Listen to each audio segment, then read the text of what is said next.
Assalamualaikum warahmatullahi wabarakatuh. Perkenalkan, nama saya Muhammad Lutfi, NIM 2217249 dari kelas Fisika 6B, Fisika 5B. Pada kesempatan kali ini, saya akan menjelaskan pengertian dan hubungan antara Islam dan sains. Yang pertama yaitu pendahuluan. Hubungan Islam dan sains dapat diketahui melalui banyak sudut pandang. Keduanya ini mempunyai pengaruh pada manusia, diantaranya Islam dan sains sama-sama memberikan kekuatan. Sains memberi manusia peralatan dan mempercepat laju kemajuan.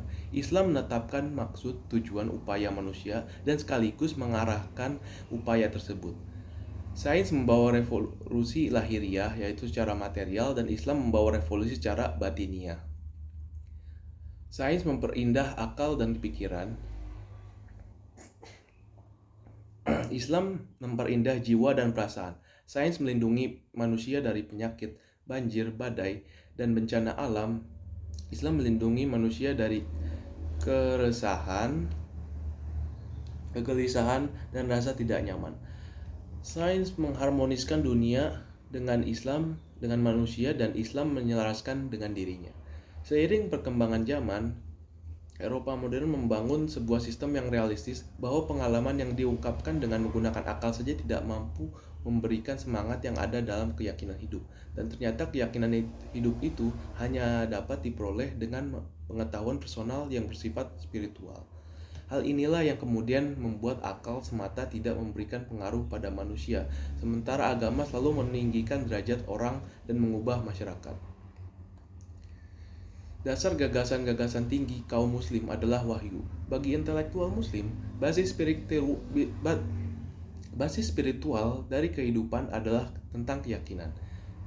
Demi keyakinan inilah seorang muslim yang kurang tercerahkan pun dapat mempertaruhkan jiwanya. Al-Quran sebagai wahyu Allah yang bersumber langsung dari Allah telah memberikan informasi tentang alam semesta, khususnya yang berhubungan dengan matahari, bumi, dan bulan. Ada 20 ayat yang menyebut kata matahari, ada 463 ayat yang menyebut kata bumi, serta ada 5 ayat yang menyebut kata bulan. Dalam hal ini, Islam secara terang melalui Al-Quran mendorong umatnya untuk senantiasa melakukan pembaharuan di berbagai aspek kehidupan. Sebab, dengan mempelajari dan mengembangkan ilmu pengetahuan, umat Islam dapat mencapai kesadaran akan keagungan Allah, dan Islam dapat mengharmoniskan dunia dengan manusia, dan Islam menyelaraskan dengan dirinya.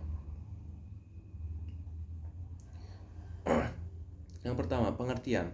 Kata Islam memiliki konseptual yang luas sehingga ia dipilih menjadi nama agama, din, yang baru diwahyukan Allah. Melalui Nabi Muhammad, kata Islam secara umum mempunyai dua kelompok kata dasar, yaitu selamat, bebas, terhindar, terlepas dari, sembuh, meninggalkan, dan juga bisa berarti tunduk, patuh, pasrah, menerima. Kedua kelompok ini saling berkaitan dan tidak terpisah satu sama lain.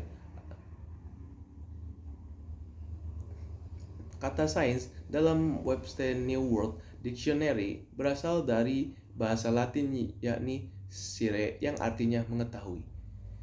Jadi secara bahasa, sains adalah keadaan atau fakta mengetahui. Sains juga sering digunakan dengan arti pengetahuan saintia. Secara istilah, sains berarti mempelajari berbagai aspek dari alam semesta yang terorganisir, sistematik, dan melalui berbagai metode saintifik yang terbarukan. Ruang lingkup sains terbatas pada beberapa yang dipahami oleh indera penglihatan.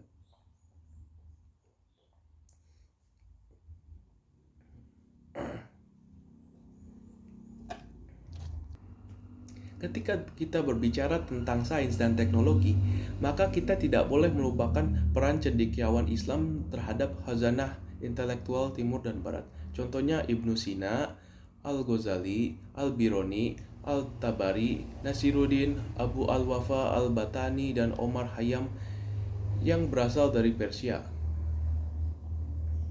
Pada abad pertengahan, dunia Islam telah memainkan peranan penting baik di bidang sains, teknologi.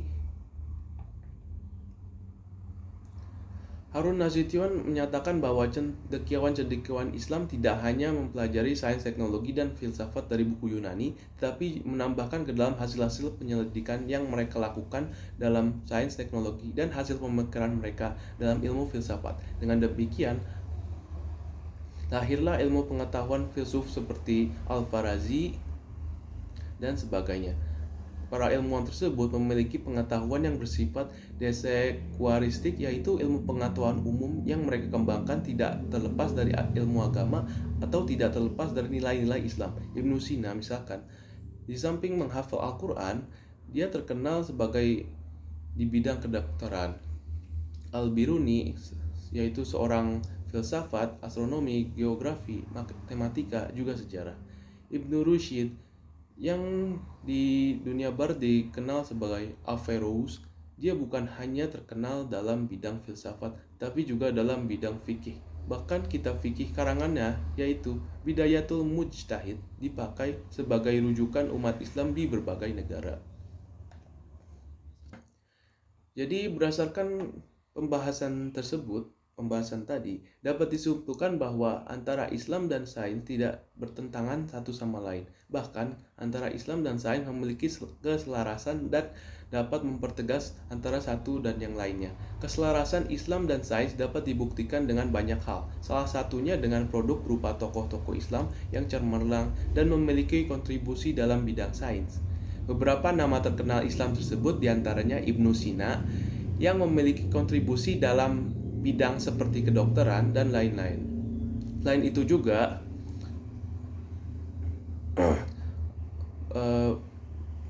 Al-Quran, sumber utama dalam Islam, memiliki keselarasan dengan penemuan-penemuan sains masa kini.